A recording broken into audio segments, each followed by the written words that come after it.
Bueno, vamos a iniciar la práctica número 3 correspondiente a transferencia de calor en flujos laminares. Vamos a operar el intercambiador de calor de flujo laminar agua-aceite.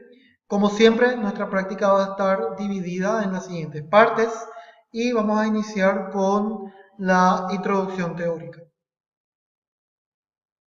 Bien, hablando un poco de los coeficientes de película, H para fluidos en tuberías y en tubos, sabemos que la mayoría de las veces estos se calculan a través de correlaciones empíricas. Este coeficiente es función de varios parámetros como son el tipo y velocidad de flujo, sus propiedades físicas, la diferencia de temperatura entre el fluido y el sólido y la geometría del sistema. Con respecto al coeficiente global de transferencia de calor, sabemos que en un intercambiador de calor estándar, el calor es transferido a través de una pared de separación al fluido más frío. La distribución de temperatura puede ser representada al igual que en el intercambiador de calor de flujos turbulentos con la figura que ven en pantalla.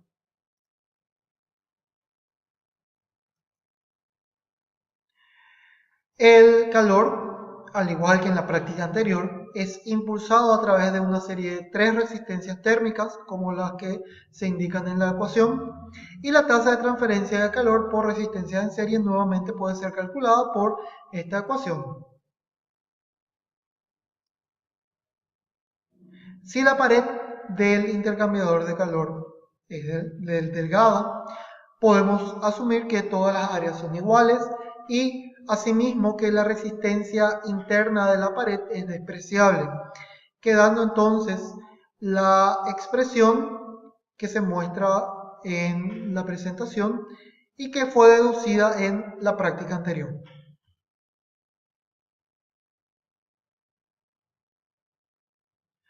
Los flujos de fluidos viscosos, por lo general, son flujos laminares. La caracterización de estos se realiza mediante la utilización de un número adimensional denominado número de Graetz. El número de Graetz es el cociente entre el diámetro interno del tubo con su longitud por el número de Reynolds por el número de Planck. Es útil para determinar la longitud de entrada correspondiente a un flujo laminar completamente desarrollado en el aspecto térmico.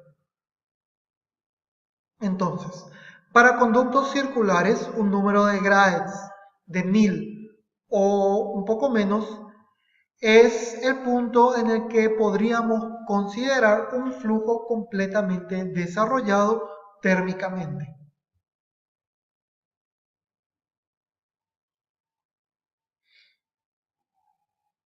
El análisis dimensional combinado con investigaciones experimentales produjeron una serie de relaciones que pueden ser manejadas fácilmente.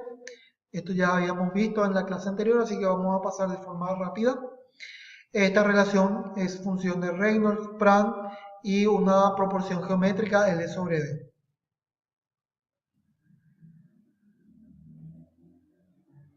Para la transferencia de calor en tuberías circulares, cuando el régimen es laminar y en ausencia de efectos de convección natural, una relación normalmente usada para el número de Nusselt es la ecuación que se presenta ahora en la pantalla o en forma alternativa expresando esta cantidad como en función del número de Graetz nos quedaría esta relación, siendo G sub z el número de Graetz, que caracteriza al flujo laminar en un conducto cuya ecuación está representada ahora aquí abajo.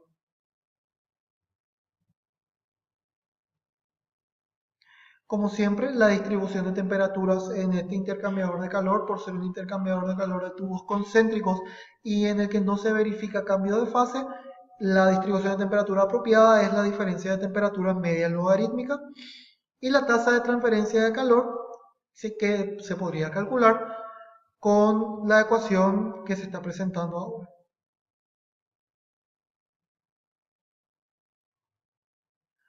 Al igual que el intercambiador de calor de tubos concéntricos, podemos representar la distribución de temperaturas en el intercambiador de calor según la figura de la izquierda y de la derecha, tanto para un flujo en cocorriente como un flujo en contracorriente. Los objetivos de la práctica son, primeramente, analizar las variables relacionadas con las operaciones de transferencia de calor en flujos laminares y evaluar las características operativas del intercambiador de calor de flujo laminar agua-aceite que opera en régimen estacionario. Los objetivos específicos son demostrar habilidad en el manejo del equipo, determinar la tasa de transferencia de calor, diferencia logarítmica de temperatura media y coeficiente global de transferencia de calor. Determinar el coeficiente de película dentro y fuera de los tubos y el efecto de la velocidad del flujo en estos y en el coeficiente global de transferencia de calor. Y por último, comparar el perfil de temperatura en la disposición en contra y en cocorriente. Una nueva parte de esta práctica va a ser el punto 5, que va a ser establecer la relación entre los números de Nusselt y Graetz para un flujo laminar en tuberías circulares. O sea, lo que buscamos es llegar a una ecuación de ajuste que sea similar a la correlación para el número de Nusselt que habíamos visto en las diapositivas anteriores. Entonces, el equipo que vamos a utilizar para la práctica es el intercambiador de calor de flujos laminares. Vamos a analizar el circuito del aceite. El aceite caliente, o sea, el aceite de transferencia de calor es calentado en un tanque equipado con un calentador tipo resistencia eléctrica que es bombeado mediante una bomba centrífuga al extremo superior del intercambiador de calor. Al igual que el intercambiador de calor de flujos turbulentos, el flujo de aceite caliente no cambia su sentido. El aceite es enfriado a medida que fluye hacia abajo a través del intercambiador de calor y al salir en la parte inferior pasa a través de una válvula de control y luego va a un tanque de vidrio cuya función es la medición del caudal, puesto que está equipado con una escala graduada que vamos a ver su funcionamiento en el laboratorio. El tanque de medición está equipado con una válvula de acción rápida, que es esta, que permite al aceite retornar al tanque si es que esta válvula es levantada hasta que el orificio quede totalmente descubierto. Para cerrar el paso del aceite al tanque, directamente tenemos que bajar esta válvula, obturando este orificio. Vamos a analizar el circuito del agua fría.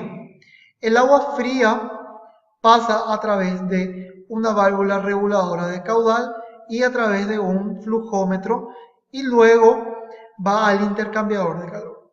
El intercambiador de calor dispone de dos conexiones roscables, por lo que si queremos operar el equipo en contra o en cocorriente, basta con desroscar estas conexiones y disponer al equipo en la posición contra o en cocorriente en función de la posición de las mangueras. Las temperaturas a lo largo del intercambiador son determinadas gracias a unos termopares dispuestos en la entrada y en la salida de los flujos, asimismo en la pared. Las dimensiones útiles son estas. Van a tener esto en la guía de la práctica. Y vamos a ver la parte experimental. La primera parte de la práctica es la determinación de la tasa de transferencia de calor, diferencia de temperatura media logarítmica y coeficiente global de transferencia de calor, cuyo procedimiento es exactamente similar a el de flujos turbulentos, así que no voy a entrar en mucho detalle en esto. Basta con revisar el video de transferencia de calor en flujos turbulentos para tener el detalle del desarrollo experimental de esta parte. Lo mismo se aplica para la segunda parte de la práctica, que es la determinación del coeficiente de transferencia de calor dentro y fuera del tubo y el efecto que tiene el caudal de aceite. O sea que vamos a hacer exactamente lo mismo que en la práctica anterior, solamente que el flujo ahora es laminar. Vamos a representar los resultados con una gráfica similar a la que se está presentando. Y se debería de demostrar que conforme se incrementa el número de reinos, no obstante sea este un flujo laminar, el coeficiente global de transferencia de calor debería de incrementarse. Siempre esto graficando con respecto a el número de reinos en el tubo interno, puesto que el flujo en el anular no cambia. La comparación del flujo en contra y en cocorriente se va a realizar de la misma forma, puesto que el equipo cuenta con una serie de sensores de temperatura. Vamos a poder hacer la gráfica de los perfiles de temperatura tanto en contra como en cocorriente. La parte nueva de la práctica sí es esta, la parte 4, que es el establecimiento de la relación entre los números de Nusselt y Graetz para un flujo laminar. Entonces, lo que vamos a hacer básicamente es, para los diferentes caudales que tenemos, que van a ser 5 a 6 caudales, vamos a calcular el número de Nusselt y el número de Graetz y vamos a representarlos en un diagrama XY. En donde en el eje de ordenadas debería ir el número de Graetz. Y vamos a hacer el ajuste de curva para ver si la ecuación que se ajusta a estos dos números es relativamente cercana a la ecuación mostrada anteriormente. Como siempre, estas son las referencias. Si tienen alguna duda, consulta o pregunta, no duden en recurrir a los profesores